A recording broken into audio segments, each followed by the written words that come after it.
ഞാൻ നിന്നെ ഇന്നലെ വേറൊരാളുമായിട്ട് കണ്ടല്ലോ. ആരായിരുന്നത്? നീ എൻ്റെ അടുത്ത് ജോലിക്ക് പോവാണെന്നും പറഞ്ഞ് പോയിട്ട് അവളുടെ കൂടെ കറങ്ങി നടക്കായിരുന്നു.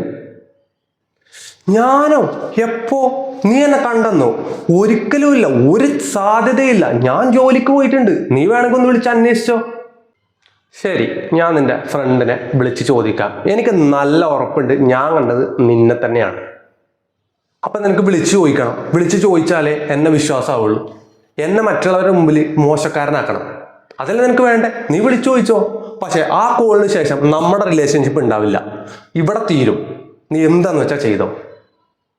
അതിന് ഞാൻ നിന്നെ മോശക്കാരനാക്കാൻ വേണ്ടിയിട്ടല്ലല്ലോ. ഞാൻ നിന്നെ ശരിക്കും കണ്ടു, പക്ഷെ നീ അത് സമ്മതിക്കുന്നില്ല. പിന്നെ ഞാൻ എന്ത് ചെയ്യണം? ഞാൻ ഇതെല്ലാം അക്സെപ്റ്റ് ചെയ്യണോ? നീ എൻ്റെ അടുത്ത് എപ്പോഴും കളവ് പറയാണ്. ഞാൻ ഒന്നും അറിയാത്ത പോലെ ജീവിക്കണം, അതാണോ വേണ്ടത്? ഞാൻ നിന്നെ അല്ലെങ്കിൽ നിന്നെ വാല്യൂ ഇല്ല ഒന്നും പറഞ്ഞിട്ടില്ല. എനിക്കിതൊന്ന് സത്യാവസ്ഥ അറിയണമെന്ന് മാത്രമേ ഞാൻ പറഞ്ഞിട്ടുള്ളൂ. എനിക്ക് ഇതിനെക്കുറിച്ച് സംസാരിക്കാൻ താല്പര്യമില്ല. ഇനി എന്നോട് ഒന്നും ചോദിക്കണ്ട. നിനക്ക് ഇഷ്ടമുള്ളത് നീ ചെയ്തോ എന്ന് ഞാൻ പറഞ്ഞു. അവസാനം ഇതായിരിക്കും സിറ്റുവേഷൻ. ഞാൻ ഈ റിലേഷൻഷിപ്പ് വേണ്ടാന്ന് വെച്ച് പോവും.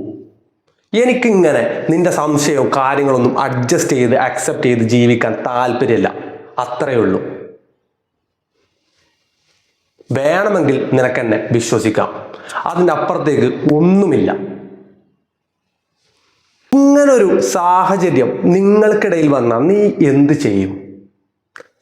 ചോദ്യം ചോദിക്കോ? അതോ നിങ്ങൾ ചോദ്യം ചോദിച്ചാൽ അത് മോശമാവോ? മറ്റുള്ളവരെ എന്ത് വിചാരിക്കും? ഞാൻ കണ്ടത് ഇയാളെ തന്നെയാണോ? ഇങ്ങനെ ഒരുപാട് ചോദ്യങ്ങൾ നിങ്ങളുടെ മനസ്സിൽ വന്നു ചേരും. ഇത് മാനിപ്പുലേഷനാണ്. നിങ്ങളെപ്പോഴും ചിന്തിച്ച് പ്രവർത്തിക്കേണ്ട ഒരു കാര്യം, എന്തൊരു കാര്യവും ഒരു നാർസിസ്റ്റിൻ്റെ മുന്നിലേക്ക് എടുത്തുകൊണ്ട് പോകുമ്പോൾ തെളിവ് കൊണ്ടുപോകണം.